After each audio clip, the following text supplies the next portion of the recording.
Let us now discuss privatization as an economic reform, right? In the year 1990, as you know, economic reforms were introduced, which basically included liberalization, privatization, and globalization. We have already discussed liberalization. We will now talk about privatization. Now, what does privatization mean? It means involving the private sector in the ownership and operation of the economy. Okay, now before 1990, as I told you, there was a large large sector which was reserved for the public sector, right? Private sector was not allowed to enter this sector. But now, after 1990, privatization was encouraged. It was done in two ways, right? First, it meant sale of the public sector enterprises to the private individuals, right, what ever जो भी government की companies थी, government की undertakings थी, वो क्या कर दी गई, गवर्नमेंट ने बेच दी किसको, प्राइवेट इंडिविजुअल्स को, which this is known as the process of disinvestment. ठीक है, पूरी तरह उनको बेच दिया गया. For example, there was a disinvestment in Maruti Suzuki. Okay, this was a company of the government of India, public sector undertaking with the Japanese company called Suzuki. After 1990, it just became Suzuki. The government sold off its share in it. Okay, now this is the sale of public sector enterprises to the private sector. The second way is withdrawal of the government from enterprises which are jointly owned, right? Before 1990, there were three types of industry. One was totally under the public sector or the controlled by the government. The second one was jointly owned by the public and the private sector. So such enterprises which were jointly owned by the government and the private individuals, the government withdrew their share. Government ने अपना share जो था वो ownership से हटा लिया था. ठीक है, so these were the two ways in which privatisation was done. Now privatisation was done because it was believed that privatization would have the following merits. Firstly, it would improve the efficiency of the industries. Why? Because privatization, private sector works on profit motive. So it was believed that because they work on profit motive, they would work more efficiently, they would bring in modernization, they would use the latest technology, right? It would encourage foreign investment, because some sectors were reserved for the public sector. Foreign investment could not occur in such sectors. But after 1990, it would encourage foreign investment in the newly sectors which had turned private. Then it would lead to competition among the firms, which is going to benefit the consumers. Why? Because every firm, because it works on profit motive, it will try to improve the quality of their products, which would benefit the ultimate consumers, right? Then it was also believed that it would lead to diversification and industrialization. Why? Because private sector would make more profit. Okay, they would use latest technology, they would use modern techniques, they would make more profit, and this profit would be again plowed back in the form of diversification and industrialization. ठीक है, तो उनसे जो profit है वो वापस ही उसके अंदर इंडस्ट्रियलाइजेशन और डाइवर्सिफिकेशन के लिए इन्वेस्ट कर दिया जाएगा. So that's why it would lead to modernization, diversification and industrialization in our country. However, it had the following demerits. First, it was opposed by the trade unions. The trade unions believed that if the firms would be privatized, if the government की जो companies है अगर वो privatise हो जाएंगी तो क्या होगा, प्राइवेट सेक्टर प्रॉफिट मोटिव पे काम करता है तो उनका वर्क एनवायरनमेंट गंदा हो जाएगा और उनकी जॉब सिक्योरिटी जो है वो क्या हो जाएगी, ख़त्म हो जाएगी. Then it also led to sale of many companies in an undervalued price. ठीक है, क्या हुआ, ये माना गया कि जो एसेट्स हैं, जो कि लैंड है पब्लिक सेक्टर का, कंपनीज़ का, वो अंडर वैल्यू करके वो क्या कर दिया गया, बेच दिया गया प्राइवेट सेक्टर को because of corruption. Then it was also believe that if many important industries went into the private sector and the private sector works on profit motive, तो उससे वो क्या करेंगे, it would lead to increase in prices of these goods which would not be beneficial to the poorer sections of the society. ठीक है, तो हम देख सकते हैं कि प्राइवेटाइजेशन के कुछ मेरिट्स भी थे और कुछ डीमेरिट्स भी थे। ठीक है, but basically after 1990 disinvestment was followed, which meant the sale of the public sector enterprises to the private industries. Right now,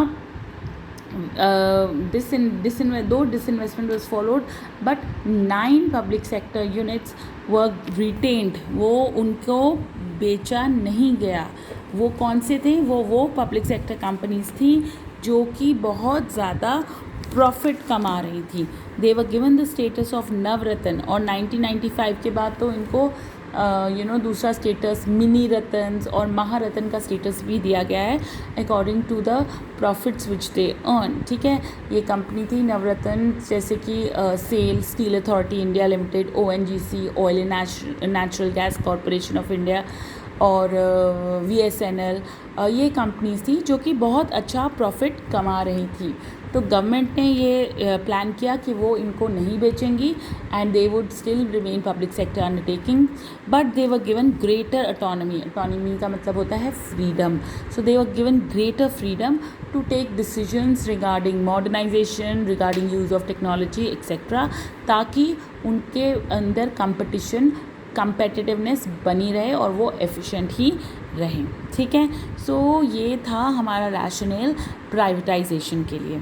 next we move to globalisation. ठीक है, ग्लोबलाइजेशन का क्या मतलब होता है, it means the growing interdependence and integration of the Indian economy with the foreign economy. That is globalization. It means freer or greater movement of capital, technology and people across the globe. ठीक है, तो सभी restrictions on the movement of labor, on the movement of capital, on the movement of technology would be removed under globalization. ठीक है, so the following steps were taken to promote globalization. First, removal of tariff and non-tariff barriers. ठीक है, tariff barrier कौन से होते हैं, tariff का मतलब है टैक्स, राइट। सो 1990 से पहले जो इम्पोर्टेड गुड्स पे टैक्स था वो 1990 के बाद क्या कर दिया गया, हटा दिया गया। इसी के साथ ही नॉन टैरिफ बैरियर्स क्या हैं, वो सारे बैरियर्स, वो सारी रुकावटें जो कि टैक्सेस के अलावा हैं, वो है कहलाती हैं नॉन टैक्स बैरियर्स। जैसे कि कोटाज़ हो गए। कोटा क्या है, restriction on the amount of goods which you could import, तो कोटा हटा दिया गया। लाइसेंसिंग, पहले क्या था, अगर आपको गुड्स को इम्पोर्ट या एक्सपोर्ट करना है तो उसके लिए आपको क्या लेना करता था, प्रोड्यूसर को इम्पोर्ट या एक्सपोर्ट लाइसेंस लेना पड़ता था। That's a kind of non tariff barrier, तो ये भी हटा दिया गया। Second, partial convertibility of rupee.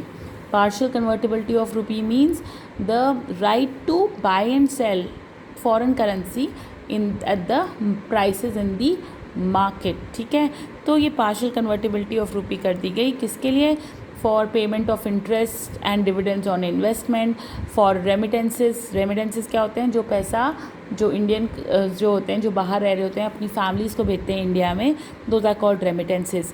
Remittances के ऊपर से पार्शियल कन्वर्टेबिलिटी कर सकते थे। And sale and purchase of goods, इसके लिए भी partial convertibility of rupee was allowed. It means that Indian rupee could be converted into the foreign currency at the market foreign exchange rate, ठीक है, which was calculated by the forces of market demand and market supply. ठीक है, और तीसरी चीज़ क्या की गई for promoting globalisation, increase in the foreign investment limit. ठीक है, initially it was the limit on foreign investment in Indian companies was increase to 40%, now it ranges from 51 to 100%। ठीक है, मतलब कि बिल्कुल ही ये हटा दी गई लिमिट कि फॉरेन इन्वेस्टमेंट कितना हो सकता है एक कंपनी में। This also promoted globalisation. ठीक है, नाउ जो ग्लोबलाइजेशन है उसका जो मेन आउटकम है, major outcome of globalisation is outsourcing. ठीक है, ये आउटसोर्सिंग क्या थी, Outsourcing means that in developed countries where price of labor is very very high, what do? They hire regular services from foreign countries and not from their own country, right? So they hire services like legal advice, like advertisement, teaching, call centers, etc. from developing countries. Now India has become a very very favorite place for outsourcing because of two main reasons. Firstly, because cheap labor is available here and because of the growth in IT industry. ठीक है, हम कोई कुछ साल पहले तक हम ये इमेजिन भी नहीं कर सकते कि हम ऑनलाइन क्लास ले लें. अब ये क्या पॉसिबल है, क्यों? Because of the growth in the IT industry. तो इसी तरह legal advice, advertisement, teaching etcetera is possible only with the growth in the IT industry. ठीक है ना. इसके बहुत से बेनिफिट्स हुए हैं आउटसोर्सिंग के इंडिया में. Firstly it has led to generation of employment opportunities. बहुत से बच्चे right after their class 12 they get employed in the call centres और दी BPOs. ठीक है, तो इनको ये सोर्स ऑफ एम्प्लॉयमेंट है.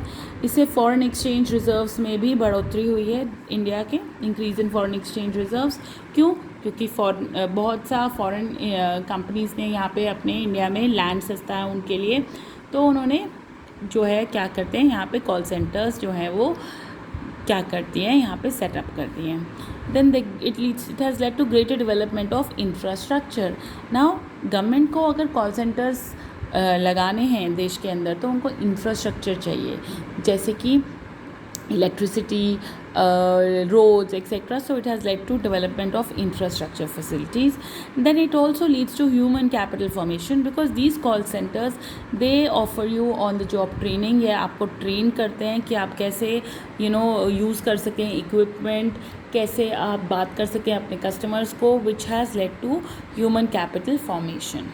राइट नाउ जब हम ग्लोबलाइजेशन की बात करें और तो हमें WTO या फिर वर्ल्ड ट्रेड ऑर्गेनाइजेशन का भी हमारे को जिक्र करना पड़ेगा.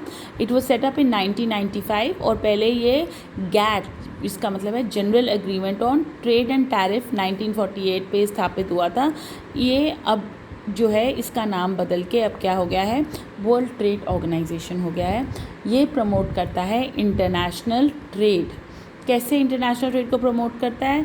ये कहता है कि सभी टैरिफ और नॉन टैरिफ बैरियर्स हटा दिए जाएँ ट्रेड से. ये प्रोवाइड करता है training and technical assistance to the people in the developing countries and it also believes in optimum utilization of the world resources. तो ये कहता है वहीं पर ही गुड्स बनने चाहिए जहाँ पे ये सबसे सस्ते पड़ते हैं. इसका मतलब अगर जो चेयर्स हैं, अगर हम फॉर एग्जांपल लें, अगर इंडिया में सबसे सस्ती बनाई जाती हैं तो सिर्फ इंडिया में ही चेयर्स प्रोड्यूस होने चाहिए और रेस्ट ऑफ द वर्ल्ड को इंडिया से ही उनको क्या कर लेना चाहिए, इम्पोर्ट कर लेना चाहिए. तभी होगा optimum utilisation of the world resources. और इंडिया ने भी बहुत सा काम किया है.